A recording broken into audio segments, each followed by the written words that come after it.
Hi everyone, I am Murali. I thank you for taking your time to visit my channel. Let's learn together about the expectations set by the FedNow service to which all the participants must adhere, and we will understand the reasons why. Before we begin to understand what are all the expectations set by the FedNow service, let's try to understand why this is important. Because most people would think, especially the beginners, why would I have to understand this unnecessary information? I'll tell you why.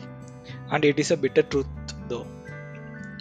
Unless you are not having a good clarity from end to end, would not be helpful when you actually works on it or implement it. So, while you are starting to learn about the FedNow, it is necessary to have a clarity on some of the simple non-functional guidelines that every participant should follow. This would become handy in case you are implementing it in your project. Otherwise, it could be resulted in a bad service for customers, which would impact your business as well. Okay, let's see those parameters. The first one is settlement. The FedNow expects the participants to maintain a proper settlement process before getting started with the FedNow payments. The settlement can be directly using their master account maintained with the Federal Reserve or via a correspondent bank's master account. It is because the FedNow service validates the settlement process or relationship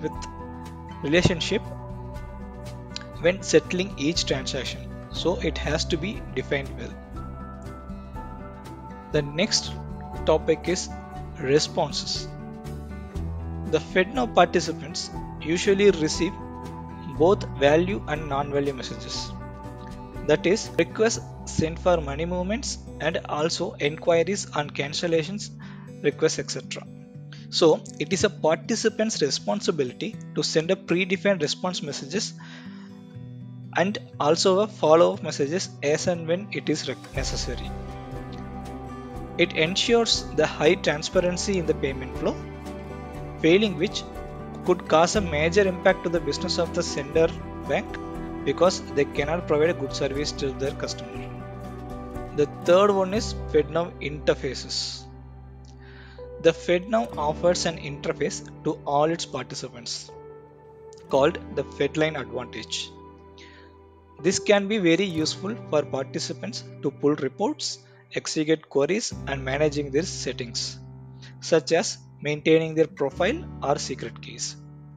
So, it is an expectation from FedNow that a participant should access this interface to provide a seamless service to the customers, because in case of any discrepancies while processing a payment, a bank does not have to rely on the email communication for clarity. Rather, they can investigate immediately via this interface and help their customers.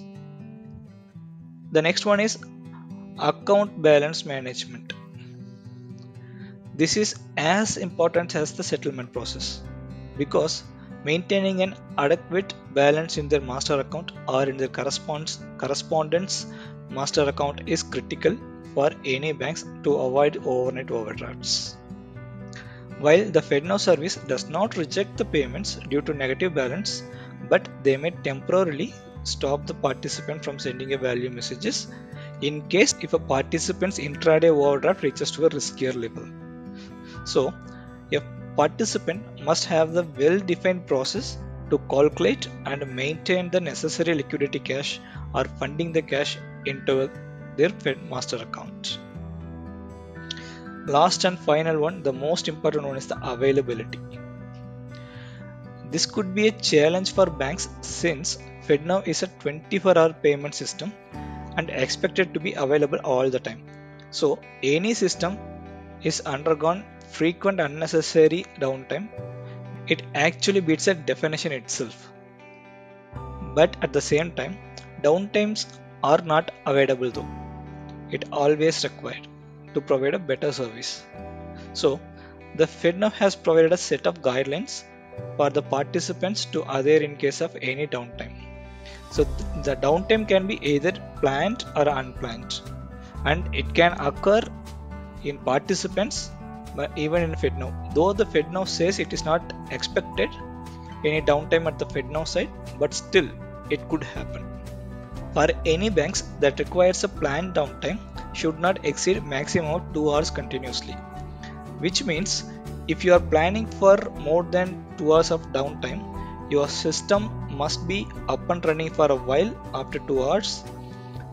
After 2 hours of planned downtime, and after that probably you can bring it down again and perform the maintenance activities.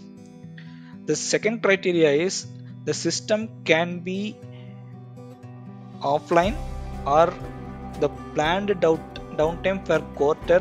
The planned downtime for a single quarter would be 24 hours maximum. So the participants should not exceed that limit. Since FedNow does not have any predefined downtime window, it is advised the banks to perform maintenance while transaction volumes are minimal, probably at the night time or whenever they think that a lot of transactions are not coming in for processing. The bank should communicate. So whenever the bank's planning for the downtime, they should communicate to the FedNow service using admin00 message prior to the downtime. In any of the worst case, so for any unplanned downtime happens, the banks are immediately required to contact FRB Service Support Center and seek the guidance. They may need to sign up themselves until their systems are back online. Once they're back online, it is their responsibility to reconcile all the relevant messages sent to them. This is exactly what we have seen in the second parameter as responses. Also, even though there is no downtime is expected from the FedNow service itself, but still anything can happen.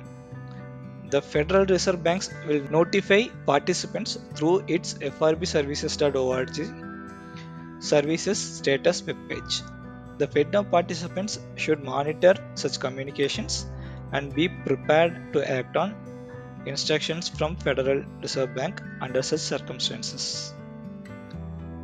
Think about it now. If you are not able to meet this, maybe I would say a basic parameters, then it would be a risk for providing a good customer service, isn't it? That is why understanding about each concepts in any work is important, because it could cause some damage to your business unexpectedly. This brings us to the end of the video. I hope these concepts are clear and helpful to you. We will continue to learn more about these payment systems in the upcoming videos. I once again thank you for watching my video, and I hope something good comes to your life today. Bye for now.